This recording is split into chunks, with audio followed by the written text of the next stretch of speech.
లగచర్ల రొట్టెపంట తండాలో అటు ST commission సభ్యులు పర్యటించడం జరిగింది. సార్, ప్రధానంగా మీ వద్దకు ఏ అంశాలు ప్రజలు తీసుకొచ్చారంటారు? ల్యాండ్ ఇవ్వమని అంటున్నారండి. ల్యాండ్ గురించే మాట్లాడుతున్నారు. అక్రమంగా కొడుతున్నారు అంటున్నారు. బెదిరించి తీసుకుందాం, ఇక్కడ లీడర్లు కొంతమంది తీసుకుందాం అని అంటున్నారు అనేది వాళ్ళ వాదన. అసలు ఇండస్ట్రీ అంటున్నారా, ఫార్మాకి సంబంధించిన ఇండస్ట్రీస్ అంటున్నారా, క్లారిటీ ఏమైనా ఇచ్చారంటున్నారు ప్రజలకు? పబ్లిక్ ఫార్మా అంటున్నారు, మేము ఫార్మా అనలేదంటున్నారు. పోనీ మీరు ఇక్కడ ఉన్న గవర్నమెంట్, ప్రజెంట్ ఉన్న గవర్నమెంట్, మీరు ఫార్మానా ఇండస్ట్రీనా ముందు ఏం పెట్టదలుచుకున్నారు చెప్పండి. మీరు ఇవాళ వరకు మీ నోట్ల నుండి ఇది కావాలి, ఇది ఇస్తున్నామని చెప్పకుండా ఇవాళ సడన్ గా మీరు ఏం చేయదలుచుకున్నారు? 1350 ఎకరాలు ఏదైనా రియల్ ఎస్టేట్ చేయదలుచుకున్నారా, ఏదైనా ఇండస్ట్రీ పెట్టదలుచుకున్నారా?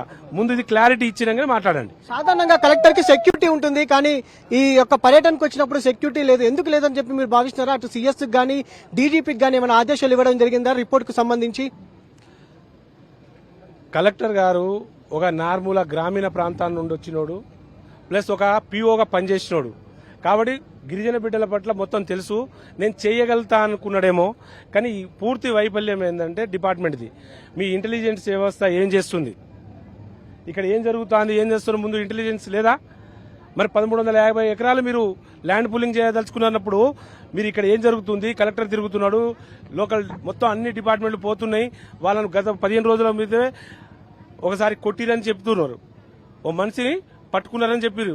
మరి అంత తెలిసినాక కూడా వితౌట్ ప్రొటెక్షన్ రావడం కలెక్టర్ గారు తప్పుంది. చివరిగా రాత్రిపూట మహిళలోని ఇంట్లో ఉన్న వాళ్ళ మీద కూడా దాడులు చేస్తున్నారని కూడా కొంతమంది మీకు చెప్పడం జరిగింది. దాంతో పాటుగా కొంతమంది వారి కుటుంబ సభ్యులను అరెస్ట్ చేశారని కూడా చెప్పడం జరిగింది. మరికొంతమంది జాడ లేకుండా పోయిందని కూడా చెప్పారు. ఒక రకంగా భయంకరమైనటువంటి వాతావరణం గ్రామాలలో, తండాలలో కనిపిస్తా ఉంది. దీని గురించి మీరేమంటారు?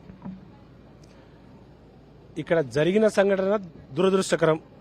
పాపం అమాయకులు, గరీబోళ్ళు, వాళ్ళ కొంతమంది ప్రేరేపించిరనే మాట అనడం కన్నా పబ్లిక్ ఎక్కువ ఉండేసరికి కొంచెం నెట్టుకోవడం అనేది జరిగింది. అది జనరల్గా ఆ దాంట్లో కొంత ఓవర్ స్మార్ట్ కొంతమంది వేరే వాళ్ళు అయ్యారు.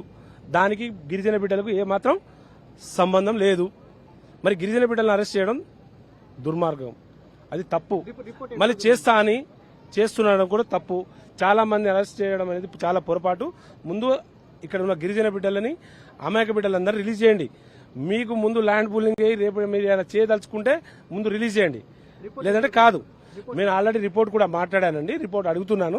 ఆల్రెడీ ఒక 10 రోజుల్లో మొత్తం రిపోర్ట్ సబ్మిట్ చేయమని చెప్తున్నాను. ఆల్రెడీ 10 రోజుల్లో తమకు లగచర్ల రొట్టెపంట తండాకు సంబంధించినటువంటి రిపోర్టు 10 రోజుల్లో ఇవ్వాలని కూడా అటు డీజీపీకి సంబంధించి కావచ్చు, సిఎస్ కూడా ఆదేశించినట్టు కూడా చెప్తా ఉన్నారు. దాంతో పాటుగా గ్రామాలకు సంబంధించి ఎవరినైతే అరెస్ట్ చేశారో వారందరినీ కూడా వెంటనే విడుదల చేశారు. వారి మీద అక్రమ అరెస్టులు పెట్టారని కూడా కమిషన్ భావిస్తున్నటువంటి పరిస్థితి కూడా మనకు కనపడతా ఉంది. మొత్తం మీద మనము ఏదైతే లగచర్ల గ్రామానికి సంబంధించి చుట్టుపక్కల ప్రాంతాల్లో కూడా మనం ఒక రకంగా పర్యటిస్తే మాత్రం ప్రజలకు ఒకంత బాధాతరంలో ఉన్నటువంటి పరిస్థితి కూడా మనకు కనిపిస్తా ఉంది. ప్రధానంగా తండా ప్రజలు మాత్రం రాత్రిపూట నిద్రలేని పరిస్థితులు కనిపిస్తున్నాయి అనేది కూడా వారు చెప్తున్నటువంటి సందర్భం మనకు కనిపిస్తా ఉంది. Over to studio.